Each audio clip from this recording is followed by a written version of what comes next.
اعوذ باللہ من الشیطان الرجیم بسم اللہ الرحمن الرحیم رب اشرح لی صدری ویسر لی امری واحلل عقدۃ من لسانی یفقہوا قولی۔ نہایت ہی محترم ناظرین اکرام، السلام علیکم۔ ہم نے سورہ القریش ختم کر لی ہے اور اس کی تاریخی پس منظر کو بھی پیش کیا تھا۔ اب ہم انشاءاللہ اس سورہ کے اینڈ پہ احتسابی نکات جو ہماری روایت ہے وہ انشاءاللہ پیش کریں گے، اور اس کا مقصد یہ ہوتا ہے کہ ہم جب ان آیات کو امام صاحب کے پیچھے نماز پڑھتے ہوئے قرات کے طور پر سنیں تو کم از کم ہمیں ایک تو سمجھ آئے، اور دوسرا جب سمجھ آئے تو پھر ہمیں یہ احساس ہونا چاہیے کہ اللہ تعالی ہمیں کیا پیغام سنا رہے ہیں اور ہمیں اس پیغام کے اوپر کیا رد عمل اختیار کرنا ہے۔ تو چلتے ہیں پریزنٹیشن کی طرف۔ اعوذ باللہ من الشیطان الرجیم بسم اللہ الرحمن الرحیم۔ احتسابی نکات ہیں جی۔ سورہ القریش، لإیلاف قریش ایلافہم رحلۃ الشتاء والصیف فلیعبدوا رب ھذا البیت الذی اطعمہم من جوع وآمنہم من خوف۔ یہاں پہ لإیلاف لی بطور تعجب کے آیا ہے، اور ویسے اگر ترجمہ میں دیکھیں تو لی کا مطلب لیے بھی ہے اور قریش کو مانوس کرنے کے لیے، لیکن ایک دوسرا مطلب تعجب کا بھی ہوتا ہے، اور وہ اس لحاظ سے ہے کہ بڑے تعجب کی بات ہے قریش کے لیے کہ اتنی اللہ تعالیٰ نے ان کے اوپر مہربانیاں کی، ان کو کھلایا پلایا اور کھلانے پلانے کا بندوبست کیا، اور خوف سے ان کو امن کی زندگی عطا فرمائی، اور پھر لوگوں میں ان کے لیے عزت و احترام قائم کیا، اپنے گھر کا متولی بنایا، تو پھر اس گھر کے اندر یہ 360 بت رکھے ہوئے ہیں۔ یہ بڑی عجب بات ہے، تو اس لحاظ سے یہ تعجب کے طور پر ہے۔ اب ہم اپنا جائزہ لیں کہ اللہ تعالیٰ نے ہمیں اپنی زندگی میں کتنے انعامات اور کتنے احسانات اللہ تعالیٰ نے ہمارے اوپر کیے ہیں۔ آج وہ دور نہیں ہے کہ جب ہر شخص خود ہی کھیتی باڑی کرتا تھا، خود ہی سب کچھ کرتا تھا، کماتا تھا، محنت کرتا تھا۔ آج تو اے سی لگے ہوئے دفتر ہیں، اے سی میں لگی ہوئی گاڑیاں ہیں، اور بڑے آرام دہ سفر ہیں ہوائی جہازوں کے، اور کوئی تکلیف نہیں اٹھانی پڑتی، اور بے شمار اللہ کی نعمتیں ہمارے اوپر ہیں۔ تو ہمیں اپنا جائزہ لینا ہے کہ ہمیں بھی اللہ تعالیٰ اس تعجب سے فرما رہے ہیں کہ یہ کیا تمہاری زندگی ہے، تمہیں کب یہ احساس ہوگا کہ تمہارا ایک رب ہے جس نے یہ تمہیں سب کچھ دیا ہے۔ آگے چلتے ہیں۔ دوسرے نمبر پہ یہاں پہ رحلۃ الشتاء والصیف کا ذکر ہے کہ ہاشم جو آپ کے اجداد میں سے تھے، انہوں نے تجارتی شاہراہوں کو منظم کیا۔ ہم نے تاریخی پس منظر میں وہ ساری جو ہے نا باتیں اس میں کور کی ہیں کہ کس انداز میں، کس محنت سے اور کس لگن سے انہوں نے یہ سارا کام کیا۔ اور پھر آگے فرمایا پس چاہیے کہ وہ عبادت کریں اس گھر کے رب کی۔ عبادت کیا ہے؟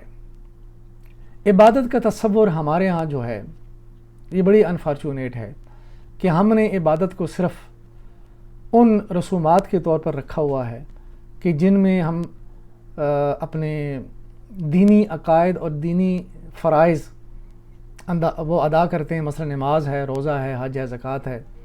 یہ ساری چیزیں ان کو ہم نے صرف رسومات بنا لیا ہے، اور ان سے ہٹ کے جو ہماری باقی کی زندگی ہے اس میں کوئی تصور نہیں کہ ہمیں اللہ دیکھ رہا ہے، یا ہمارا امتحان ہو رہا ہے، یا ہمیں یہ ساری چیزیں ہماری لکھی جا رہی ہیں۔ ایک وقت آئے گا جب ہمیں ان کے بارے میں بتایا جائے گا اور ہمارا نامہ اعمال ہمارے سامنے رکھا جائے گا۔ تو عبادت کو انشاءاللہ تھوڑی سی تفصیلاً دیکھیں گے کہ عبادت کا تصور کیا ہے اصل میں۔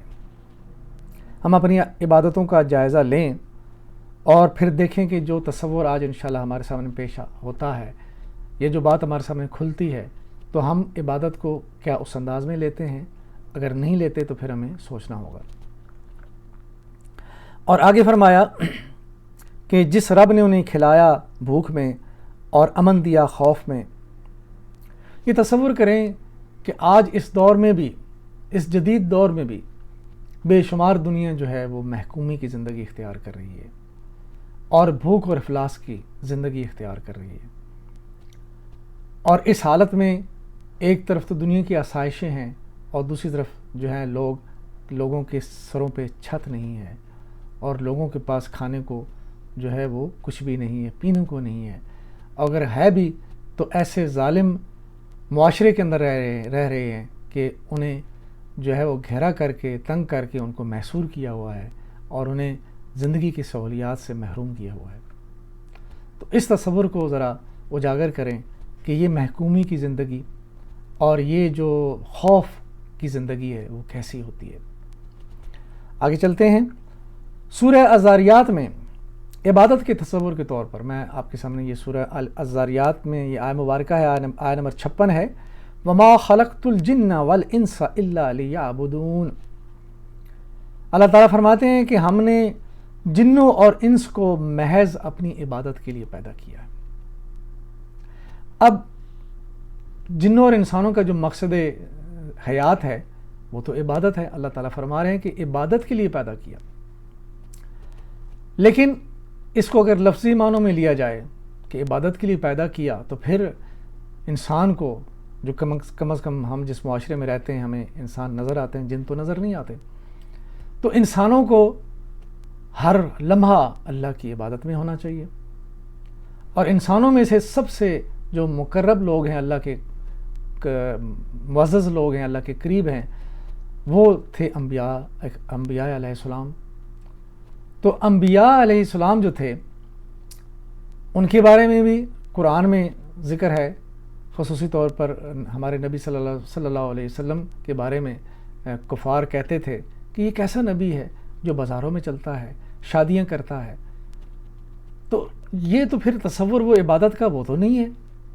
عبادت کا تصور جو یہاں پہ نظر آ رہا ہے اپیرنٹلی کہ جنوں انس کو اللہ نے عبادت کے لیے پیدا کیا، تو پھر انبیاء کو تو وہ ایک ایگزامپل سیٹ کرنی چاہیے تھی کہ ہر لمحہ اللہ کے حضور عبادت میں گزارتے. اچھا، یہ ہمیں جو نظر آتا ہے کہ انبیاء بھی جو ہیں انہوں نے زندگی گزاری، شادیاں کی، بچے پالے اور انہوں نے اپنا یعنی کہ دنیاوی سارے کام کیے، حتیٰ کہ حکمرانی تک کی. تو کیا یہ عبادت سے ہٹ گئے تھے؟ یہی تصور ہم نے آج اجاگر کرنا، دیکھنا ہے کہ اصل میں عبادت ہے کیا.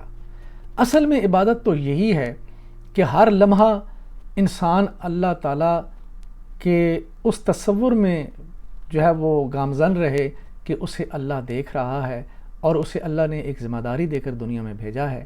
اور وہ ذمہ داری کیا ہے کہ ہر وقت ہر لمحہ جو وہ عمل کر رہا ہے اسے یہ سوچنا ہے کہ یہ کل میرے کام کس انداز میں آئے گا اور اس عمل کی جانچ پڑتال ہوگی، اور یا تو یہ عمل مجھے جو ہے وہ انعام و اکرام سے نواز دے گا اور یا پھر میرے لیے یہ وبال جان بن جائے گا.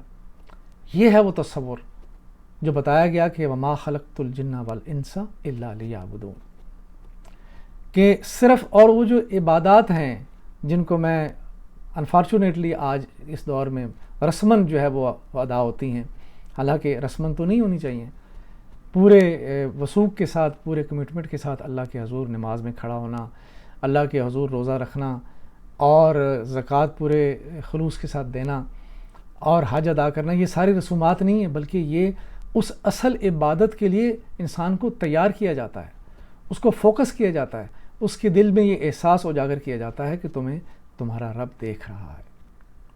تو یہ ہے وہ تصور. اور اس تصور کے لیے ایک حدیث مبارکہ میں آپ کے سامنے پیش کرتا ہوں.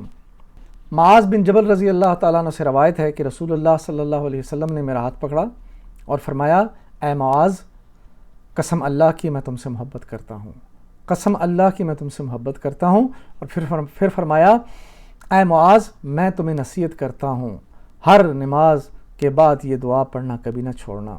اور وہ دعا کیا ہے؟ اللہم اعنی علی ذکرک و شکرک و حسن عباداتک.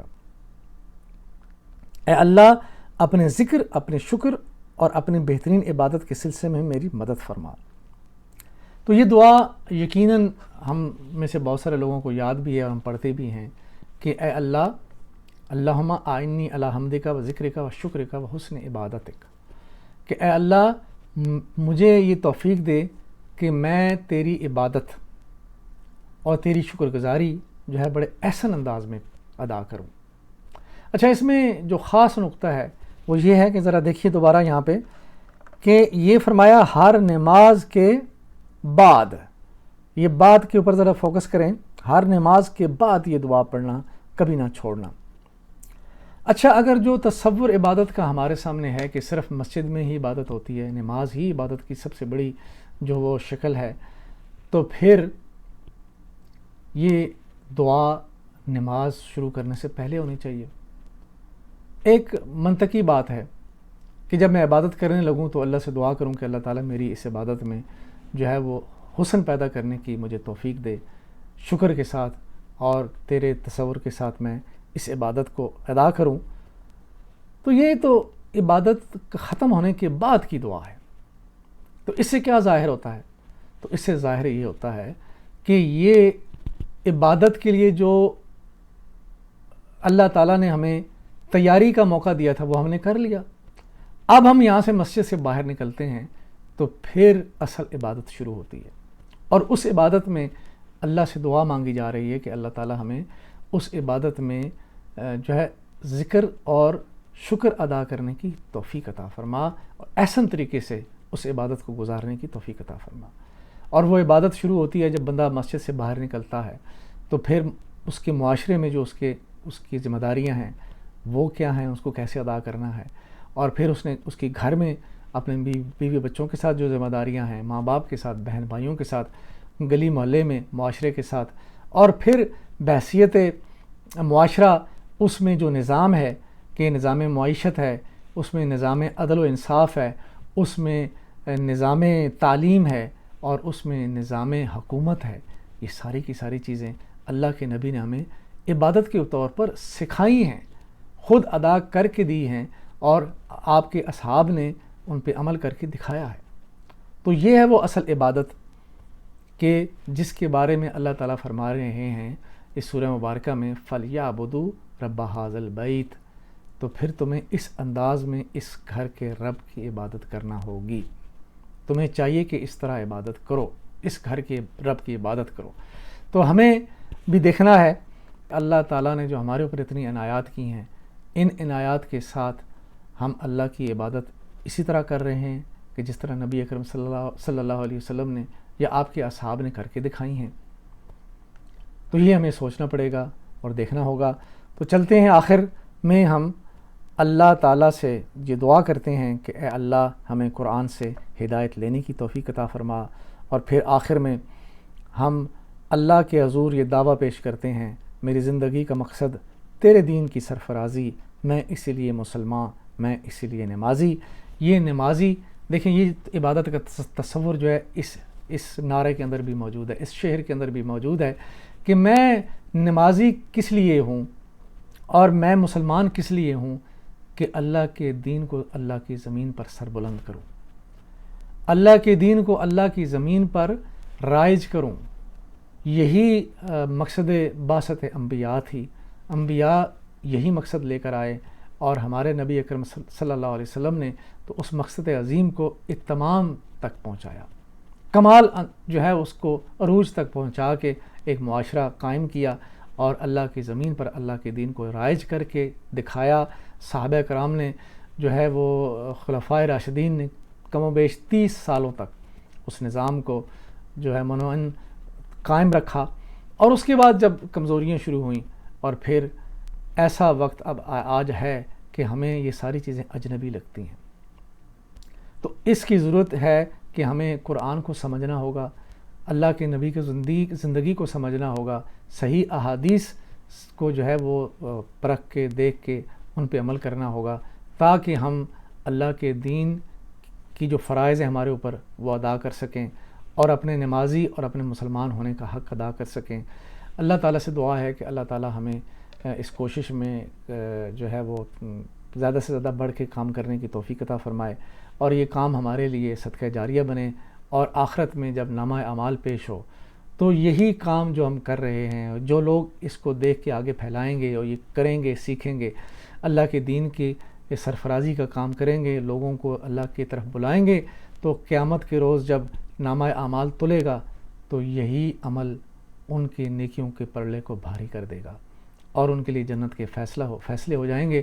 تو اللہ سے دعا ہے کہ اللہ تعالی ہمیں ان لوگوں میں شامل فرمائے۔ وآخر دعوانا ان الحمد للہ رب العالمین والصلاۃ والسلام علی رسولہ الکریم۔ جزاکم اللہ خیرا۔